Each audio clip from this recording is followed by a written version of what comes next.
me. Spirit of wisdom, open our hearts, open our eyes. May we see the beauty of your world in which we are a part. May only truth be spoken, may only truth be heard, we ask. Amen. So this being Pride Week, I've been thinking about pride. And I hear in my ears my mother saying to me, Paul, pride goeth before a fall. A haughty spirit before destruction. And so I'm sure many of us grew up with that message and encouragement to not be proud. But of course the word is multifaceted. It doesn't just have the negative connotation. And so this week we are celebrating our individual sexualities and highlight that as a community we can and need to support each other and take pride in who we are. And as spiritual people, we take pride in whose we are. Because in worship, we remember that foundational truth which we so easily forget day by day as we get wrapped up in our own living and struggles and problems. And that is, we did not create this world. We did not create ourselves, even though we now get to shape the world and one another. But I looked up in the Oxford Dictionary, it's kind of the authoritative dictionary in the English language, the meaning of pride. And I was delighted to see that the first and primary meaning of pride was a positive one. It's a feeling of pleasure or satisfaction that you get when you or people that are connected with you have done something well or own something that other people admire. Now, we all experience that. Doesn't it feel good when you finish a task? You know, when you do the dishes and everything's all clean. I'm trying to get some of my kids to get excited about that feeling of cleaning their room. You know, feeling proud about that.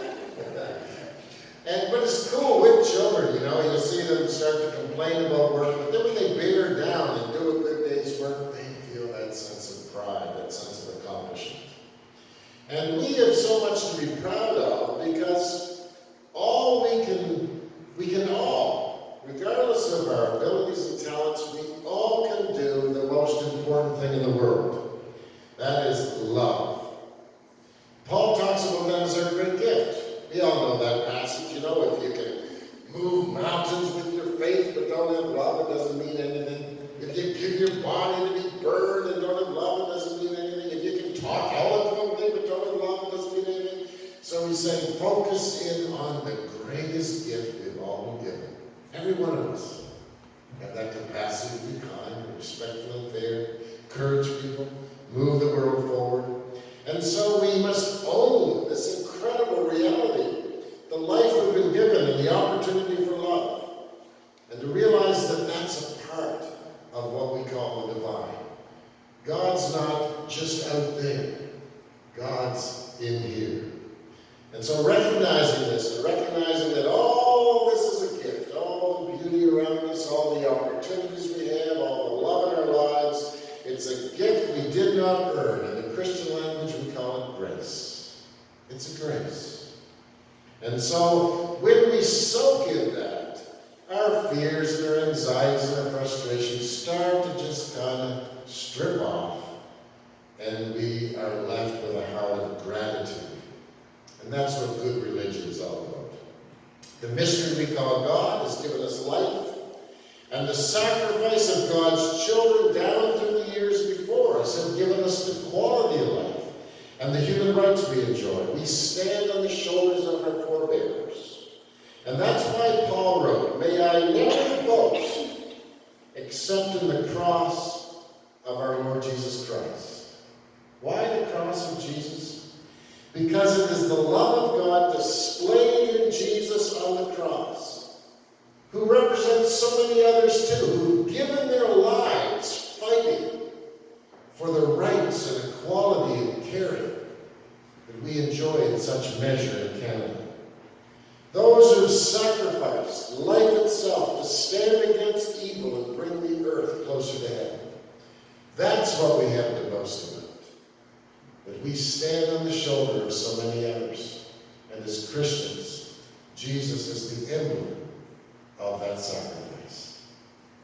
What pleasure, what satisfaction that we're all a part of this, a part of God, a part of Jesus, a part of creation, of one another. Most of the time we aren't aware of the gift of it all, how loved and lucky we are. We get burdened down by the minutiae, the day-to-day problems and struggles of life. But let's be proud of being a part of this amazing adventure, the opportunity we have to love and be loved. But, of course, pride does have its negative meanings too. About the third meaning of pride in the Oxford English Dictionary was arrogance, being big-headed, boastful, bragging, conceited, showing off, vainglory, vanity, hubris. This kind of pride robs us of our lives and our capacity to be loved and loved. This kind of pride comes out of insecurity and disconnection. We all know, I think, that when children grow up neglected or hurt by those around them, they lack self-confidence and a sense of self and a sense of well-being. And they grow up feeling that they have to prove how good they are to others. And that's why kids clown around in class, to get attention. I think of what I put my teachers through. God love them for hanging in there with me, right? And even when we come from a good home, society is happy to try and brainwash into thinking that we have to prove ourselves. We got to prove how good we are. We got to prove that we measure up. And power and wealth are seen as the best measure of proving oneself. And what a shame that is. But that's the society norm, and when we slip into that, it's tragic because we're hamsters on the wheel. And we'll never get off if we're trying to prove ourselves to others, because there's always somebody else who's going to have more wealth, more power, or more of a particular talent than we do, and then we're crushed. And some, we get so fearful of our own inadequacies, and some who are really fearful of their inadequacies become tyrants, racists, control freaks, who try and create a fake reality of life. Donald Trump comes to mind as a poster child of insecure arrogance. Ever since he was born in a family where he realized probably by the age of 4 that unless he was successful in business, unless he measured up in school, his mom and dad wouldn't love him a bit. I expect that probably the time he figured that out, he hasn't felt a real vulnerable emotion in his life. It's all about the image. It's all about the protection and the power to try and prove to himself that he's an iota of what he says he is. When we feel disconnected from love, when we feel disconnected from people who love us, we become self-focused and continue this state of disconnection as we grow older, because we can't trust people. How can we trust people if the people who were to care and nurture us when we were young didn't? If their love was conditional, how then do we just magically trust? It's a tough journey. What we need in life most is not money, but these loving connections. I've read articles that talk about the fact that the children of the super wealthy are as emotionally messed up as the children of the very poor. Why? Because so much of their upbringing is in the hands of paid staff. Their parents are usually absent doing this and that. And when you're wealthy, you never know whether somebody really likes you for you. How do you ever know that? You always figure that they're probably like you because of what you have. What we need the most, and what we need to give our children and our grandchildren the most, are those messages of unconditional love and acceptance. And that's the role of the church community, to deepen our sense of connection with God, the God of the universe, by connecting with the universe, one another, and all of creation. And that's why we feel better when we get to lay in the grass and look at the stars. Or when we're gardening and we see something growing that we've had a hand in. That's why we feel better when we see beauty and watch the sunset and our blood pressure goes down. It's reminding us we're a part of something amazing. The powers of domination out there are happy when we feel insecure, because then we have to look to them to save us, to heal us, to fix us. That's why the powers of domination, politically, religiously, in every sphere, they want to make us feel guilty and angry at others and afraid. That's what that's what the evil powers want.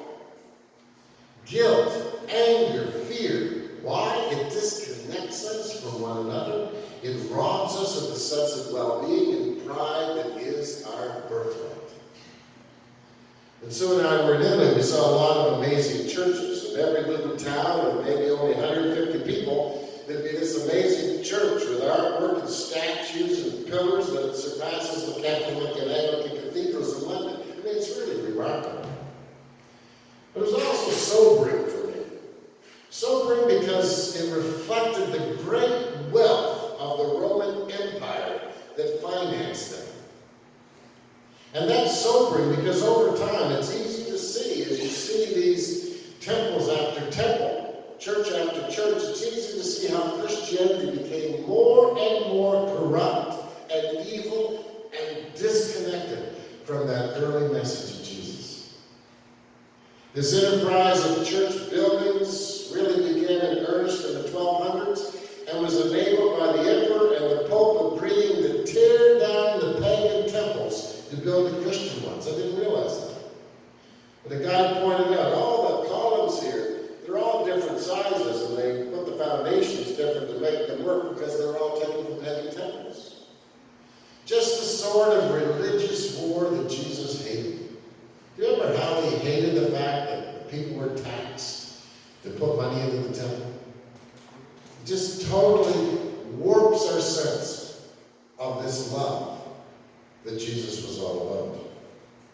And you see the different views. In some of the churches, you could see that it was really about, in the iconography and in the drawings and the pictures, it was really about the stories in the Bible, and the stories of Jesus. But I want to tell you, as things go on, in most of the churches, particularly the churches in the Renaissance, the 14, 15, 1600s, I mean, really, it wasn't about Jesus at all. I mean, there was popes everywhere. If you were rich, you got a statue. You know, if you poured money, gave it to the pope. There were pictures of armies and the idea of the right to bear the sword in the name of Jesus. I mean, it was an abomination. But that's our background, people. I know we're not Roman Catholics, most of us, some of us were, but we all come from that. And even in the Protestant Reformation, when they got rid of the Pope, they just started their own clerical class. And the fundamental theology didn't change that much. And so what a shame that Christianity became the repudiation of most everything that Jesus stood for.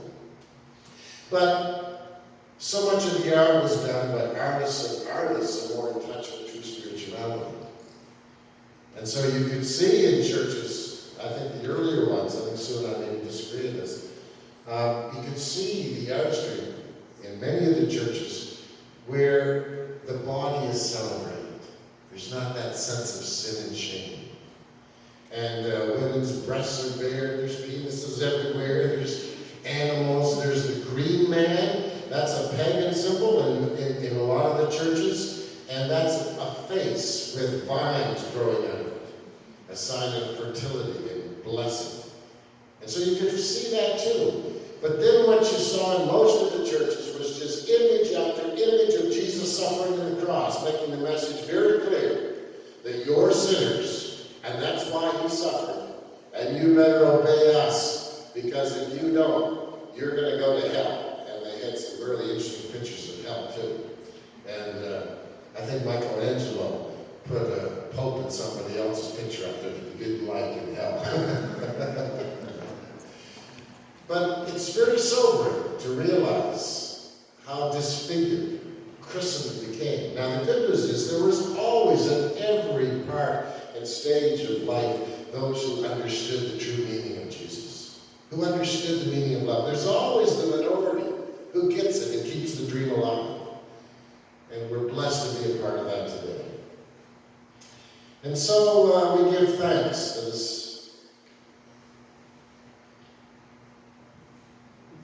that we understand and we're reclaiming and rediscovering that early authentic message of Jesus. But the struggle exists today.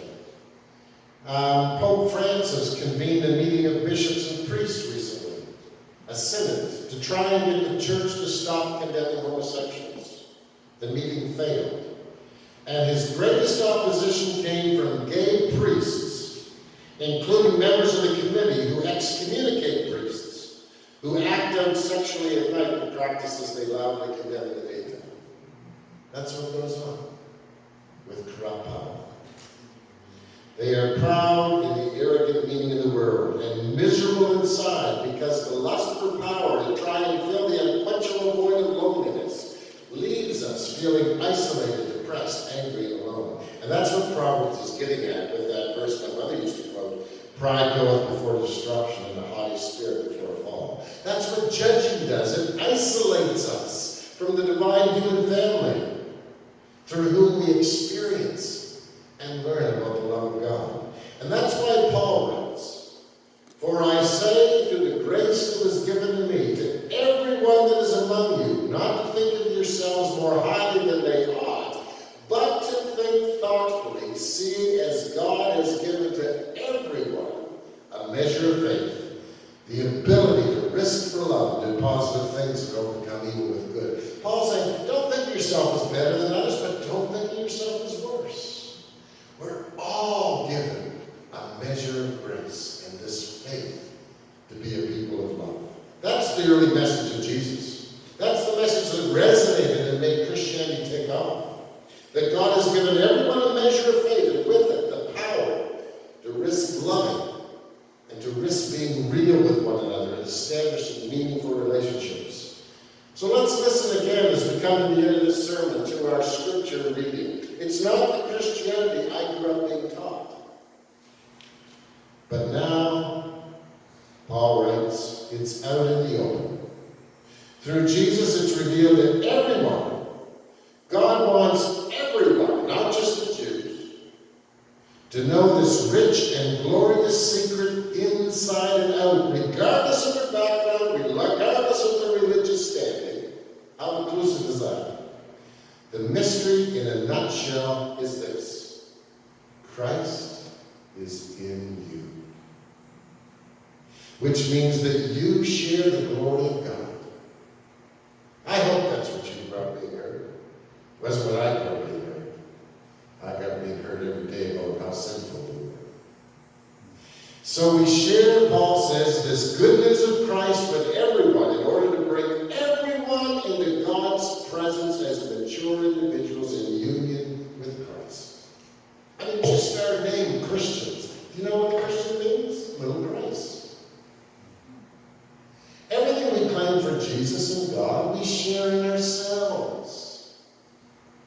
That's what blew people's minds and caused the Christian church to take off. Our problem's not sin.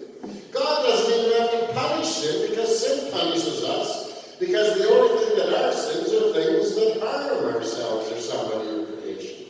Our problem is thinking that we can't be sinful, because if we're sinful, then God won't love us or will punish us or judge us. Whereas if we claim God's unconditional love, then we can look at our sins not in judgment and cringing in shame, but with curiosity and say, why am I doing that?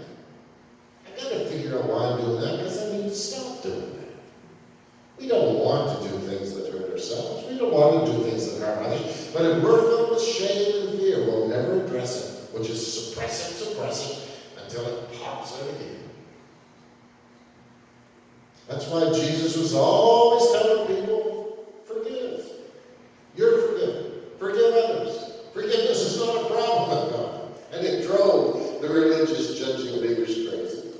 We're sinners and we're saints. We get it wrong, but we have Christ in us and we are in Christ.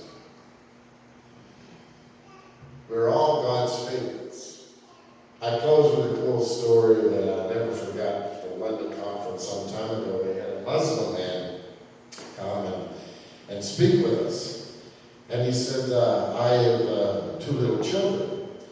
And he said, when I get home at night, my great joy is how they run up to embrace me and say, hello, Daddy. And he said, my 4-year-old gets to me first. And he wraps his arms around and says, Daddy, who do you love the most? And I say, oh, I love you the most, buddy. I love you the most. And then he says, my little one gets up and she gets one of my legs and says, oh, but Daddy, what about me? And he says, oh, yes, darling, I love you the most. And he says, you know, we got all these different religions with every one of them thinking God loves them the most. But God loves us all the most. And that's a great joy. We're not second class. Our sins don't separate us from God. We're loved. Christ in us, the whole Lord.